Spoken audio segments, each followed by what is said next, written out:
This is a Geek Leader podcast, and I'm your host, John Rauda. This show is all about helping us grow as leaders, become better technologists, and improve our lives both at work and at home. I hope you enjoy the show and learn a lot.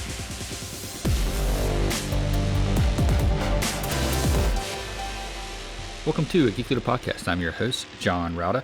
And if you could, please do me a favor and take a moment and leave a rating and review in whatever podcast player you're listening to this on, whether it's Apple Podcasts, Spotify, iHeartRadio, doesn't matter. I would greatly appreciate it. And that feedback really helps get other listeners to the show. Also, if you're not subscribed, go ahead and subscribe so you don't miss an episode. And if you feel so inclined, you can go to geekleader.com/tip and donate to the show. Thanks so much.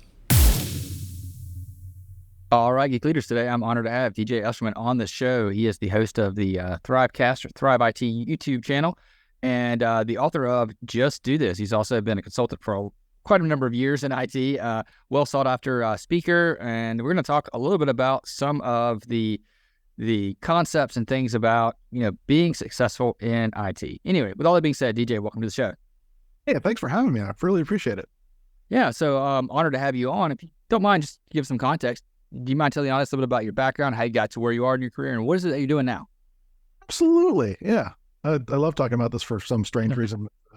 Yeah. So I have an interesting background. It really stems from my early childhood where I grew up with no electricity, no running water, that sort of thing, right here in America.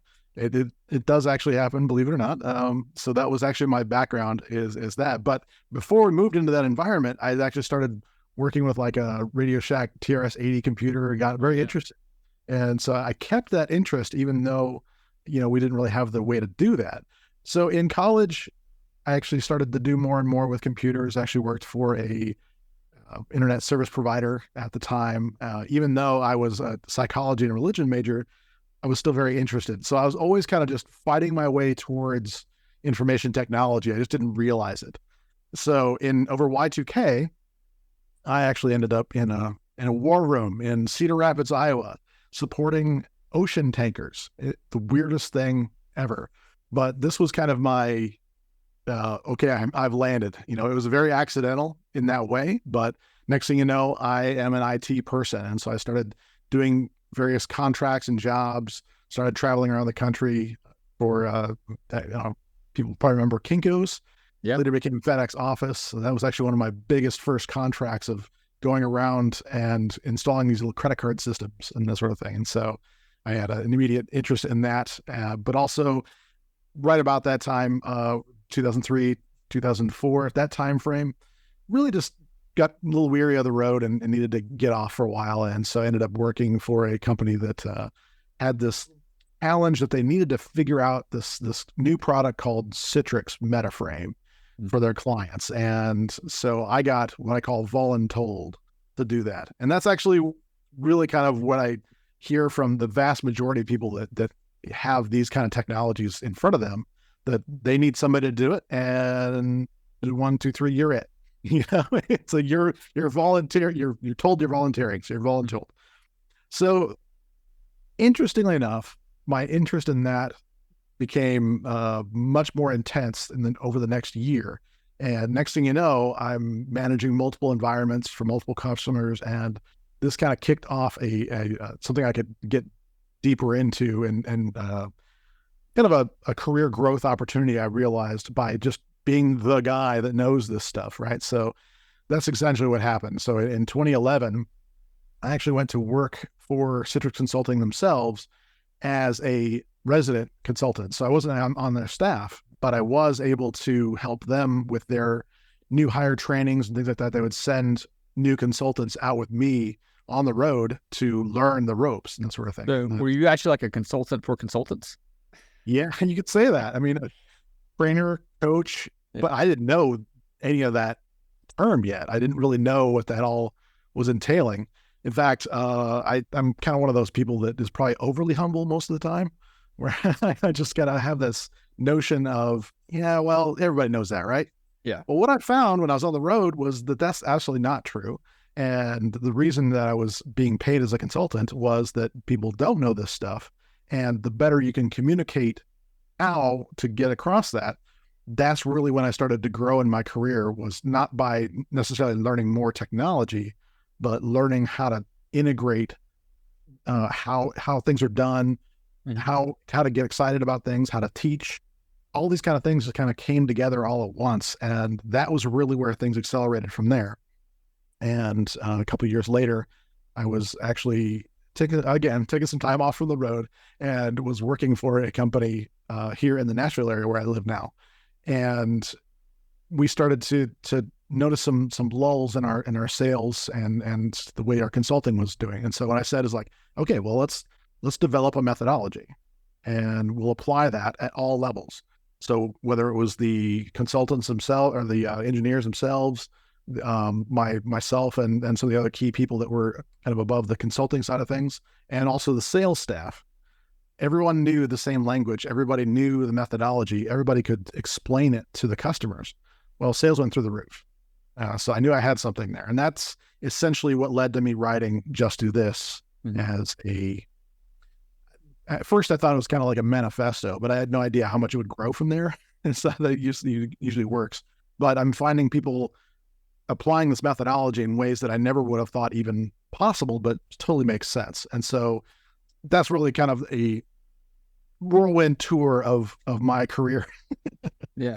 So I want to back you way up, and just curious, growing up without running water, electricity, how did you get into technology? Like what is that first thing? Because I can think back, because my mom didn't have electricity. I grew up kind of, farming and taking care of, crops and stuff like that.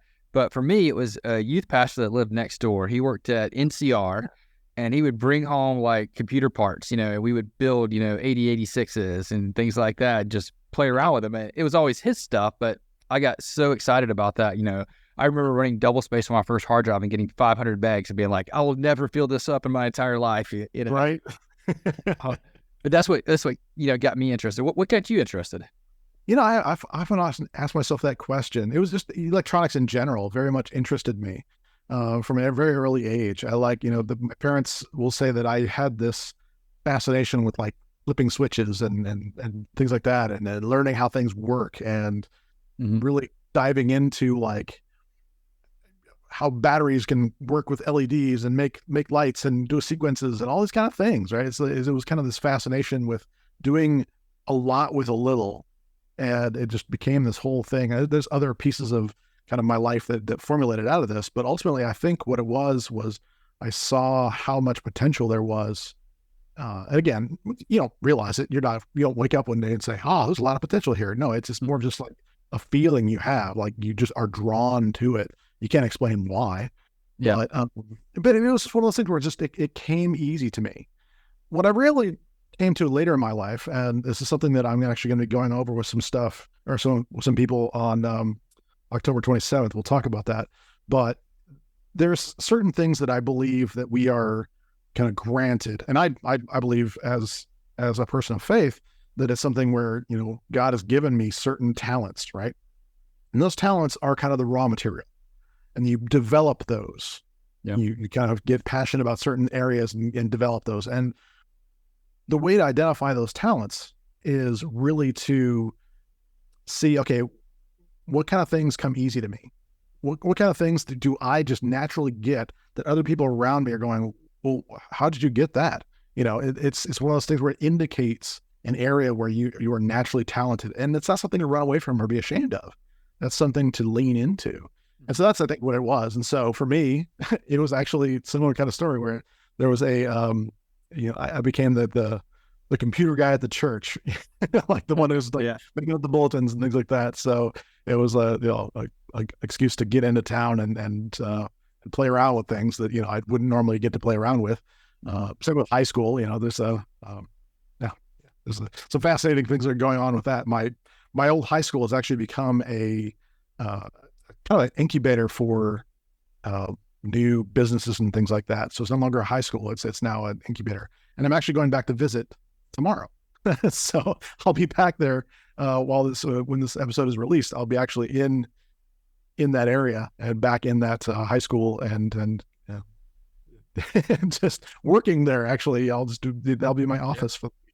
But it's fascinating that, that was actually the where that all started, is the typing classes and things like that, yearbook things like that, where computers were being used to make things easier. And that was really attractive to me. Yeah, no, that makes perfect sense. And, I remember, helping out our youth pastor too at the church. Like back then we were printing bulletins with dot matrix printers, and I remember changing out the ribbons and things like that. No one would know what I'm talking about now. But yeah, it's crazy how, something simple like that would excite you and get you going. And I had no idea that there was even money in IT. When I decided I wanted to go into this field, I thought this is, it wasn't, nowadays you hear people say, oh, you can make a lot of money if you're cybersecurity or whatever you're doing, so they want to go in that field. But I think it's more about going into what you're passionate about and what I'd like to do, and then doing a good job at that to make the money, which is maybe a little bit backwards from some people, but that's the way I think it should go. Yeah, I think that's absolutely true. And not being afraid to experiment with that and try new things. Yeah. This is something that I always caution people, especially young people that are just getting into information technology. And there's so many ways you can go, and the paths are not linear. Mm-hmm. So oftentimes you'll so the traditional, like, well, I start in the service desk, and then I become a systems administrator, and then I become an engineer, and then I become an architect. And that path is valid, and that's very common, but it's not the only pathway. Right. And so when you learn what your natural talents are and develop those into passion areas, that's what can inform you of a direction in your career.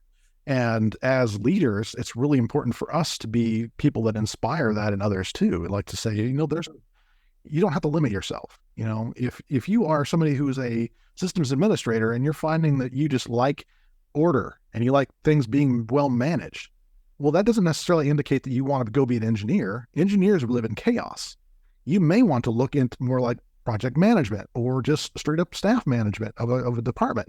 There's ways you can lean into those things, but if you don't let yourself experiment and find those things out, you're not really going to know. Yeah, absolutely. I think experiment is one of the underrated items. When I first became a manager, I kind of sucked at it, and I talked about this on the show plenty of times of how I've had people, high turnover rates and things like that. Yep. But I turned my team into kind of like a laboratory. I told them, I said, look, we're going to just experiment, because if it doesn't work, when we first tried Scrum the first time, it's like, I don't know if this is going to work. Let's do it for, 6 months and see what happens. And if we don't like it, we'll just stop and do something different, Yep. And, we had, I worked in this, I worked for an ISP as well. And we had, just walls of cubes, where everybody was in cubes. And my team was talking about how they wish they had better collaboration. So I came in one Saturday with a drill, and we took down all the cube walls in our area. So there was cube, big old open area with 8 desks. Cube. Straight up office space with it. Just took them all down, and we just had desks sitting there. And we worked like that for a while, and they're like, wow, this is way better. So we kept it like that. And it was like that for the last 5 years I was there before I left, and it's just experimenting, because if it didn't work out, let's put the walls back up. It's not that hard, or we'll just undo it. And I think a lot of people get afraid of making decisions that are experimental because they don't realize that they're decisions that they can, undo. Yeah, honestly, it's like there's no burning the bridges, really. I mean, unless you do that. And I will caution people that it is easy to do that. It's weird because IT as an industry is a big industry, but the niches within information technology, especially some of the ones that I've worked in, reputation matters. And so even though you're experimenting, you don't want to burn the bridges of where you were, so you interacting as a person is still important no matter where you are. Yeah, that's a good point. There are some decisions that once you make them, there's no going back for, like having a child. Once you have a child, you can't go back from that. Yeah. But if you want to leave your job and try, let's say you enjoy the teaching aspect, but you're an engineer, maybe you want to go out and be a consultant. You can go try that for a little bit, and if 6 months later you don't like it, you might not be able to go back to the same company. Maybe that position's filled, but there'll be other jobs. It's not the end of the world to go find another one.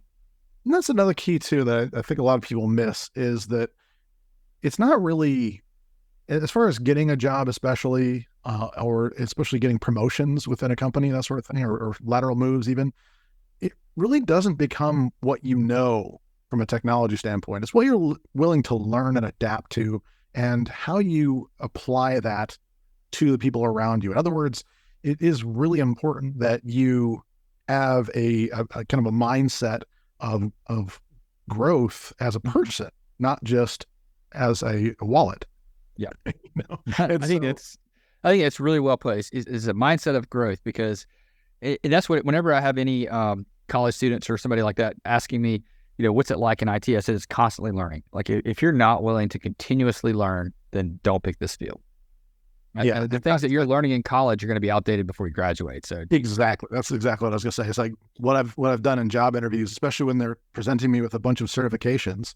I actually am less likely to have a decent conversation with someone with just all that I see as a bunch of certifications, because it tells me that they're good at regurgitating the moment, but it doesn't tell me anything about how they're willing to learn. And so a lot of times in interviews, what I'll be asking people is, tell me something you learned this week. And it usually takes them aback. But if they're the kind of people that are always learning things, they get excited. Oh, wow, there's this thing I learned, about how ants can lift more than their body weight. I don't care what it is. It's that attitude of learning is something that is very attractive in teams that I lead. And I kind of insist on that. I want a certain, it's almost like an entrepreneurial kind of spirit where there's open possibilities. They're not living in scarcity. These kind of things are attractive to work with somebody like me, who's very the fast paced, let's go.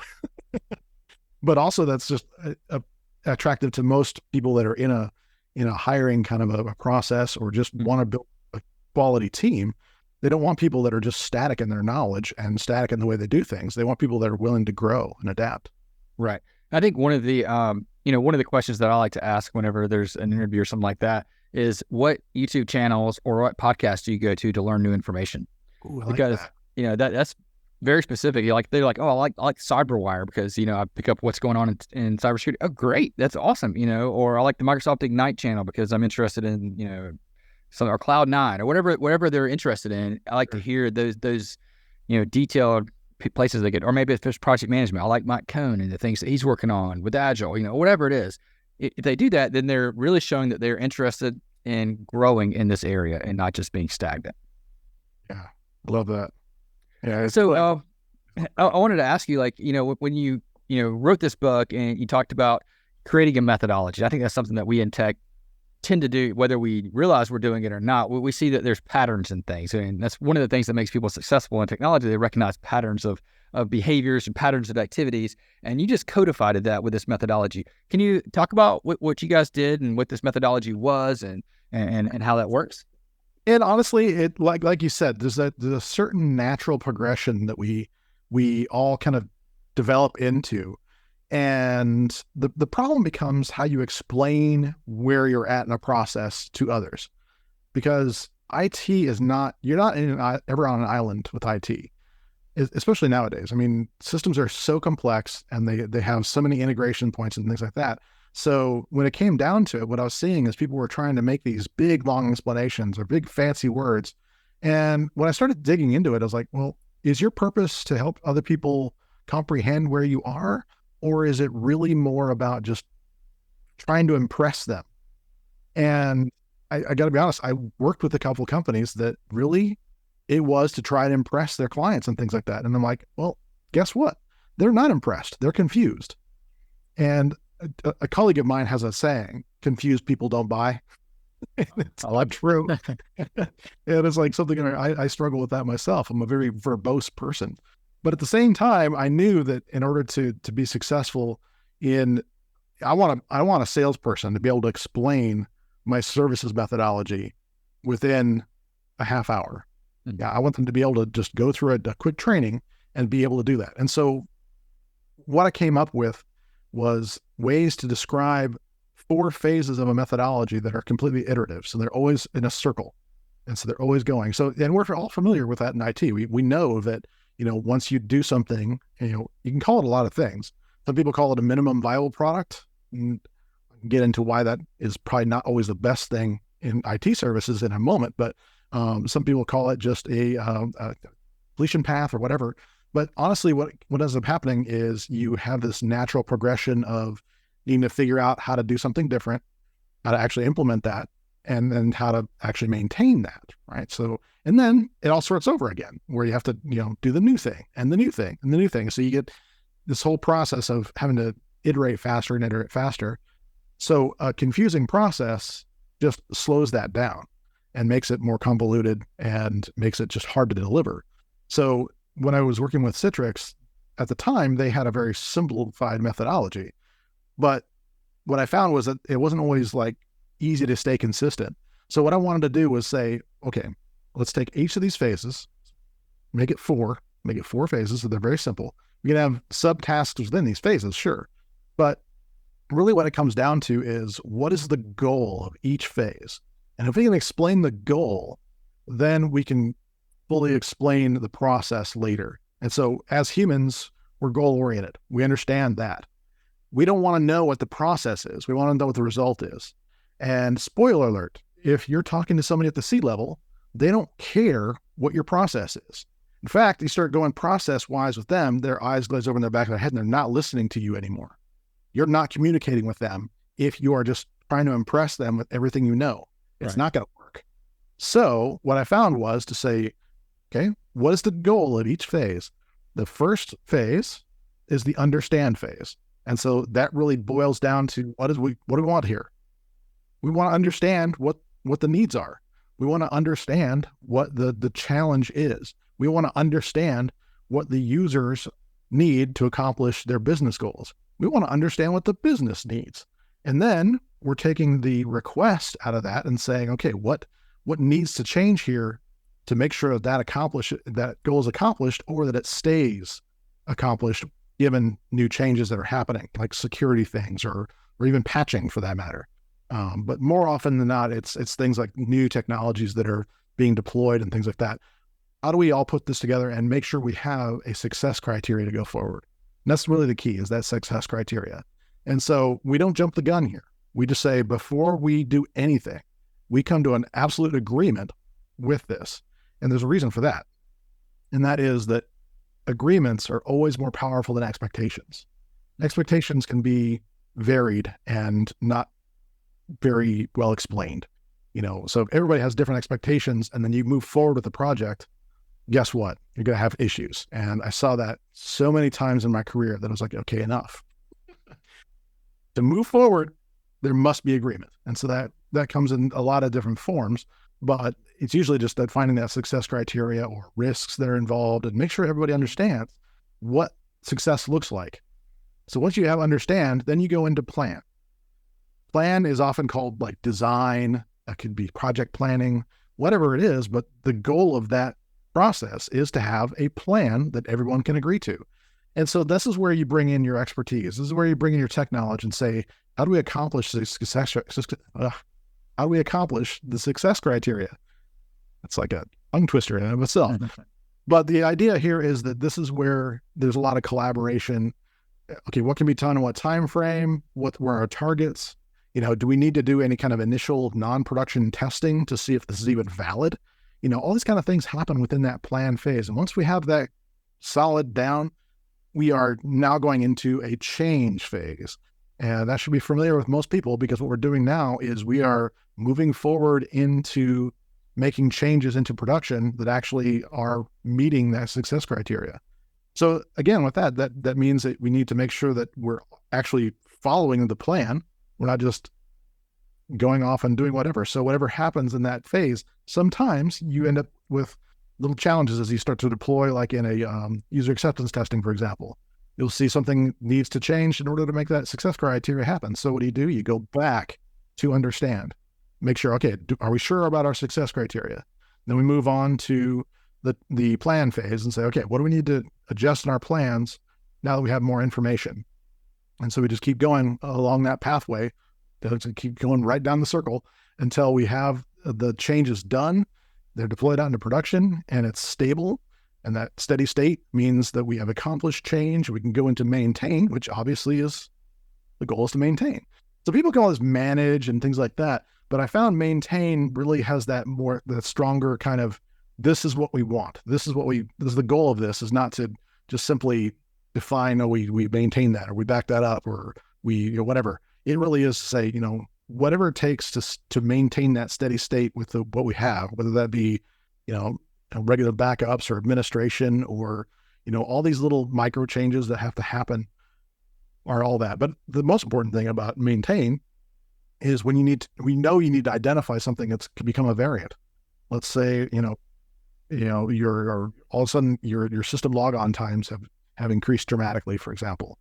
Well, that kind of indicates, we're not maintaining that anymore. We need to actually activate a understand process to make sure that we figure out what's going on. And if we need to change anything, let me put that through the methodology again. And so it just becomes that kind of a process where we can explain how things are done within that. Yes. And actually what I found in that was that it resonates at a human level, but not always as a systems level. And so what I did in the book was actually expand this out to explain how the processes kind of work in various contexts. And so whether you're somebody in the help desk, which means you're, the service desk, help desk, you're usually in the maintain part of the methodology for the most part. You might be doing some changes, but most of those people are really in that. And so you end up career-wise, you can end up working in reverse, where your change folks tend to be the engineers and administrators, that sort of thing. They can be working in those kind of areas. And then your planners tend to be your architects and folks like that. And then a lot of times that's actually a sales process. It really depends on if you're, how you're doing that. But when you know where people are and what to expect from them and what kind of things need to be done at each of these phases, then even the person that's new to a service desk can learn all these things and kind of get, like we were talking about earlier, a career pathway out of that to say, oh, that really interests me. I really want to be the person that's kind of handling the politics of a situation and coming up with a compromise design that we can all agree on. That appeals to me. And they can set a career trajectory at that point. And it makes them suddenly much more interested in being there. So that's why I did the book the way I did, and that's the way the methodology is structured the way it is. It really is a human process, not a machine process at that point. Yeah, that makes perfect sense. And, I like the way you're talking about how a lot of folks, especially in IT, kind of work backwards through their career. And sometimes you'll find I've seen so many people get to the point where they're in management or something like that. They realize this is not for me. I want to go forward up that chain a little bit and get back to the engineer side. I want to be the one implementing the change, not planning it out. Or if it's like me, I don't like to do the sales part of it. So I wouldn't want to be on that side of it either. Yeah, actually, it's funny that you mentioned that. I have a person I've been coaching for a while now that was his assumed pathway, is to do more of the architect kind of stuff. And interestingly enough, we found that really what he was excited about was talking to people and letting them know it was possible. So he ended up in more of a sales engineering ring as a result. And so it was fascinating to see how that went from being an architect to now he's a very successful sales engineer for a prestigious certain company that sells hypervisors and hardware. Oh, nice. Yeah, I think that's really interesting to find out where people find their niche, and I think it's a good way to help indicate that. One of the things that I've heard you talk about a little bit was quietly quitting, and what does that term mean, and how often do we see that in the tech world? Wow, actually, it's funny. When the pandemic first started, it was a interesting level of concern, I guess, I had as far as, will this cause a lull in work? And sometimes you just hate being right. And I don't know if it's just a combination of things. I don't know what the true behind the scenes is, but yeah, I have seen a lot of people where they are just, whether it be from a sense of despair or depression or, just distraction, are generally speaking just feeling like they're stuck or afraid to change anything about their life. And they have just basically just are maintaining the basic level of existence. Now, interestingly enough, there's another side to this that is very similar that I have seen for many years. In fact, this is something that was talked about in the book, The Phoenix Project. Oh, yeah. Which, that book. The Brent character, I think that's right, was very much the person that I encounter a lot that really is so afraid of doing anything else or losing their job that they will basically do a bunch of stuff. Kind of hold everything.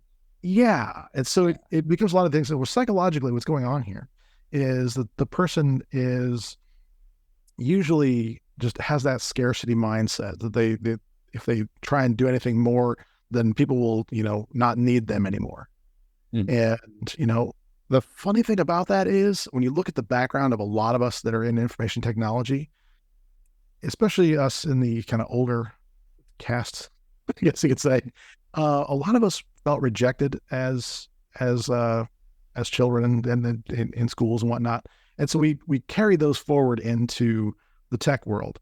And so that scarcity mindset, the I need to be needed thing, interestingly enough, causes a bit of that whole quiet quitting thing where you could be doing more. You could be doing more valuable things, but you end up just doing busy work. And that's something that I don't think is really talked about much, is how much, bad productivity is actually harming IT departments in general and companies in general, and is just as bad as somebody who's doing the quiet quitting, quote unquote, where you're, basically just sitting around and hoping not to be noticed, just biding your time. It really, they both accomplish the same thing and really come from the same basic structure where they're feeling like, okay, there's nothing more for me. This is it. I don't think most people in that scenario are in a situation where they feel like they can manipulate it in some way.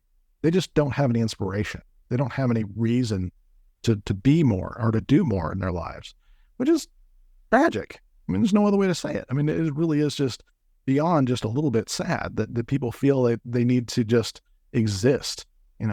I don't want to live like that. My life mission is to leave the world better than I found it.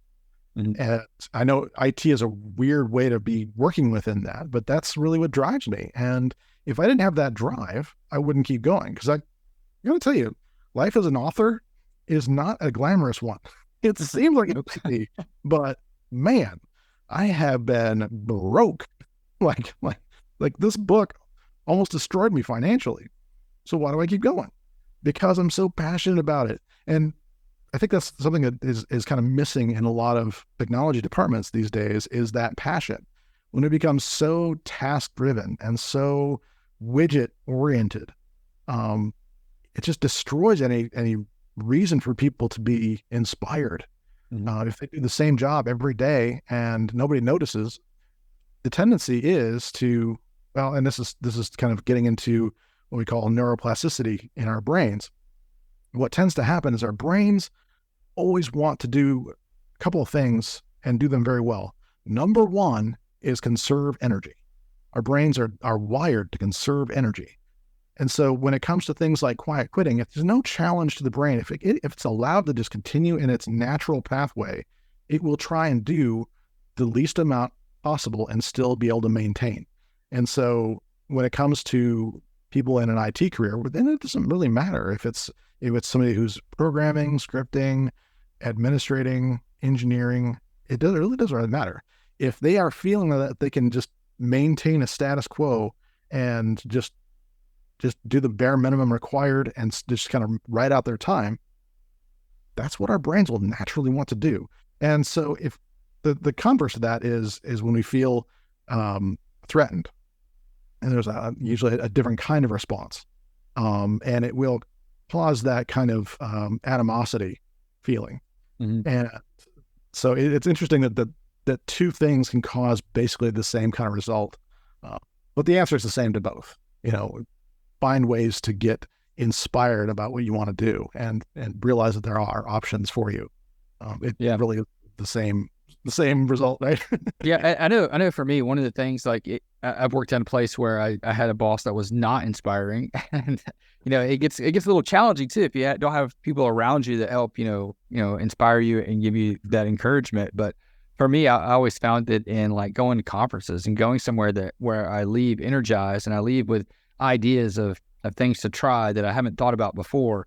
And it's not, and I like to speak at conferences, and so I'm not putting a dig at the speakers at conferences, but it's not usually from the speakers where I get the ideas. It's that track in between the tracks, where you're meeting new people and and asking them what are some cool things that you guys are working on, what's how do you guys do this when you have this kind of problem? And then you hear from other attendees that are at the conferences, and they're sharing the things that they're working on. You can get inspired by that more so than hearing, a great speaker, although that's helpful too. But I've always found like the track in between the track is where, where it's really, the value's really there. Indeed. And in fact, it's funny you mentioned that. This is something where I'm trying to figure out a midway solution. There's a lot of online communities and things like that out there, but what I find is that they're very not well directed as far as that goes, as far as growth and that style of community goes. Mm-hmm. If I want people that are in houses around me in my community to get to know each other better, do I just, start saying, hey, who wants to help me with this problem? Does that really inspire community? In a way it does, but in another way it can kind of, it might for a while, but they're going to get like tired of helping you. Exactly. It becomes very transactional, right. One-sided for people, and it just doesn't work in that kind of way. But my theory is that by putting some focus on that and kind of, there's an effect that it's called having a certain psychographic, where you are a type of person that likes those other types of people, right? And so in those kind of environments, you can find it's like, okay, well, it doesn't matter what technology you're working on. There's people that just want to grow, and they have that kind of growth mindset, and we can all kind of gather together. It's actually something that I'm working on. I can't say I'm there yet. It's something that has Thrive IT in general. This is one of the goals we have is to foster that sense of deep community where we're all helping each other succeed, not just help each other in small little moments, but actually helping building each other over long term, which, I wish I was further along to say, yeah, here, go to this website and absolutely get part of that. We're not quite there yet. Yeah. But at the same time, it is something where not everybody can get out to, well, you probably had an experience like this that I did of like summer camp, where it's just like a week you would go and you have that kind of mountaintop experience in my case. And you had this sense of like, oh, I'm never going to lose touch with these people. I'm trying to think of a single person that, was in camp with me in 1988 that I'm in touch with. In fact, I don't know if there's anybody that is really, well, there's another story there about how I met my wife. But that's probably another day, right? But the idea here is that events and things like that are fantastic for developing and encouraging those relationships, but there needs to be something in between. Otherwise they kind of fizzle. But the thing is, the inspiration stays. Yeah. And that's, I think, kind of what you're getting at too, is like, there's very much a support there of feeling like, wow, this can be done. I just met a bunch of people that are actually excited about this stuff. It's contagious. It's a wonderful thing. That's why I'm glad that we're getting back into actual in-person events. Me too. Because first can only go so far. Yeah, it's agreed 100%. Yeah. So one thing that we used to do when I was managing a web and mobile development team more than 10 years ago now, we started this idea of serving together. We started out once a quarter, and then we ended up moving to like once a month, where we would spend half a day on Fridays once a month and go to like either, sometimes we would just spend our lunch hours and we'd go and do like a soup kitchen service, and we would just volunteer together, not tech related, completely outside of work, not sponsored by work in any way, at all. And we would do that. And while we're, there, we're not talking about work. We're just, focusing on something totally different. We'll come back to work and be inspired with our job of maybe it's just because we had a good feeling of doing something for other people, but we come back and we start writing better code. We start solving problems that we didn't know how to solve before. And, I can't really explain the why behind it, other than the fact that we got our minds off of the problem for a little bit, and we did something that made us feel good and inspired us, and then came back and were able to solve the problem. Absolutely. There's so much science behind that, believe it or not. There actually is a thing that happens in our brains when we are basically, quote unquote, fighting alongside other people. When we're shoulder to shoulder, then we feel like we can lead from within instead of, leading from without. This is something John Maxwell talks about in some of his books, where you want to be able to have people that are leading shoulder to shoulder, and that actually helps. So you're not feeling one, but having a common enemy, like I was saying, is like, when you're volunteering, doing volunteer work, there is an enemy that you're fighting at that point. You're actually working together on a common goal. And that lends itself to those other areas like you're talking about. So naturally speaking, when we learn to work as a team to do one thing, it naturally lends itself to solutions and things like that we're working on. I've seen what you describe, and I'm not talking about like necessarily just going out and, like my wife works for a company that does axe throwing. So they help things like that. And that actually works to a degree. Same with like escape rooms and things like that. It's a fun distraction.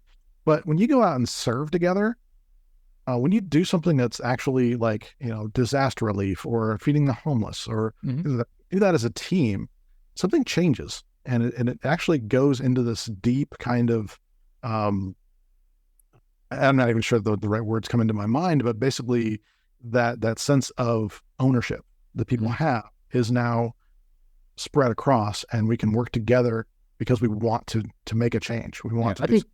I think for our team, like we were writing code for internal applications. We didn't see a whole lot of purpose for what we were doing. I mean, we were doing a job that had an ROI behind it. It made sense for the business, but we needed something to develop purpose within the team. And whether that was pressure washing, outdoor play equipment at an orphanage or a children's detention home or something like that, or serving at a soup kitchen, we did something that gave us purpose as a team. And then we're able to bring that back. And although, making, a form a little bit more efficient to fill out is helpful in a business, it's not, the same kind of purpose, but it still makes us feel good because then we can kind of relate to, the purpose aspect of it. Yeah. So I'm seeing a lot of teams also these days doing reading books together. That's a good, So, and as an author, that's very appealing, obviously. But I will say, as a person who has seen teams do this and seen exactly what you're talking about happen, where they just start communicating better because they've all done something common together. Work exists by usually splitting up tasks, so nobody's doing the same exact thing at any given point, right? And so if we all work together on something, we have common ground. The more common ground we build, the more we can help each other with little things and give experiences. But it also helps us see a bigger picture. So, for example, in the coding example, if you're just, really just, this is so common in a lot of areas of the world, I got to say that, really are just focused on delivering the exact things that are agreed upon, which is good. Don't get me wrong. I've said this earlier, that's actually really crucial to have that agreement. But if they're not connected with the why, I find that the performance lags. If they're not, they don't understand the why of why they're doing something. Hands down, it will actually cause a not an unwillingness, but a tendency towards like that conservation of energy. Yeah, we were talking earlier. I know Simon Sinek's book, always start with why is really important. But I found that just as a leader, when I first became a manager, I always wanted to tell people how. This is how you do it. This is how you do it. This is what to do. This is how you do it. And when I quit doing that and started saying, this is why we need to come up with something, and here's the why behind it, and let other people figure it out, they'll come up with solutions that blow my mind, that are way better than I would have told them how to do it, And then I realized at that point that me as a manager didn't scale. But if I can just give the why out there, then I've got, 6-8 people, whoever's reporting to me, that does scale, and they can actually take care of that. And that actually is one of the absolute keys for leading shoulder to shoulder, is you have others that understand that why, and they will naturally gravitate towards that and pull people forward with them. Right. And so you get a whole phalanx of people that are on mission, and your team moves forward. And it's nothing magical.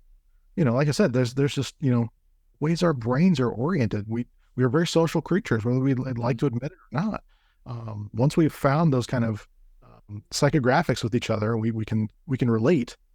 It naturally lends itself well to that. So yeah, I think one of the mistakes that I see leaders make is not being willing to do that. And interestingly, what I find is that there's a misunderstanding a lot of times between leadership and management. It's called to do both. In fact, I think most times you should be called to do both. But I think a lot of times people focus on the management aspect. Management, again, to follow my own methodology, management exists in maintain, right? Which means that you're not there to challenge things. You're there to balance resources, to balance expectations, that sort of thing. So that understand part of it is absolutely where leadership comes, is in being willing to say, we need to challenge this. We need to do better. We can do better. And here's what we're going to do. Once we agree, and we'll both go through the process of a plan and make the changes that are necessary, and then hand that over to managers to maintain. Yeah, and I think the reason why most people focus on management is because there are degrees in management, and unfortunately, we don't have a whole lot of degrees in leadership. And I think that's one of the things that we as tech leaders can do out there, is to try to encourage people more along those lines and realize that that's getting to that understand point is probably more important than the maintain part. So let's focus on that. Yeah, absolutely. It's funny, we spend most time in maintain, but most thought goes into understand and plan. Yeah, for sure. Yeah, really well said. DJ, this has been great. I really appreciate the conversation. I think it's been eye-opening for me, and I'm sure it is for other people. How can people pick up a copy of Just Do This and learn more about what you've been working on and find, and just connect with you online?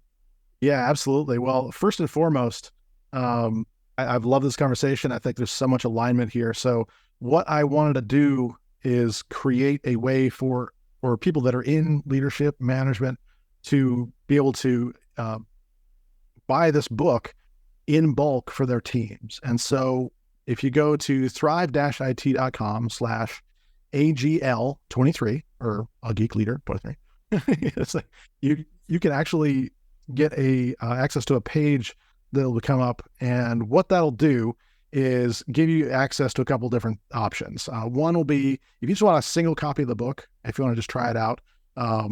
Actually, the funny thing about this is that I can get you started for free on a PDF. It's fine. People that are listening to this, I know there's more we can do together. I'm willing to do that for your listeners. The other thing is, if you want a hard copy of the book, which is absolutely beautiful, and I love the way it turned out. I just like having things in my hand. So instead of the $48 price for that, I'm taking $20 off of that for a single copy. But for leadership teams, what I've developed for this is a bulk order opportunity, to where if you want 5 copies of this, stackable, of course, but 5 copies for $125, or if you have 10 people on your team you want to buy for, that'll be for $200. And so I know it's a little crazy, but I really want this to be in more people's hands, and whatever that takes to do. Obviously, I have some material costs with a hardcover book, but at the same time, I really want to get it out there more into people's hands, because I think this really is changing lives out there. And so that'll be how they do that. So thrive-it.com/AGL23 to get access to that. And also, as far as connecting with me, there's a lot of ways to do it. Obviously, you can just go to our YouTube channel, thrive-it.com/YT. That'll take you to that, directly to that. And then we have a podcast that's going to be starting soon, that'll actually kind of be a deeper dive into some of these things, and a kind of a better format for that same kind of listening we're doing today. But also, the final thing I'll say is that if you can act quickly on this, October 27th, 2023, we're doing a workshop that is going to be focused on IT career pathway development. And so we talked earlier about some ways that can kind of be very dynamic. And so what I want to do is sit down with people for about 3 hours and be able to help them map out a career or options and all those kind of things, but also just map out a plan for that. So we're just literally going to follow the methodology right through. So the quick link for that one will be thrive-it.com/ITCW23. All right. And I'll link that up in the show notes too at geekleader.com, so people can click through and get to all those resources. DJ, thanks again for coming on the show. Really appreciate it. Absolutely. This has been the best conversation I've had so far this week. It's only Monday, but I think it'll probably still be the best by Friday. Hope you enjoyed the show. Please go to geekleader.com to learn more about what this guest is up to, click on their links, and connect with them online. I would also greatly appreciate it if you could leave me a rating and review in Apple Podcasts or wherever you listen to the show. And make sure you've subscribed if you haven't already. And if you feel so inclined, you can leave me a tip by going to geekleader.com/tip.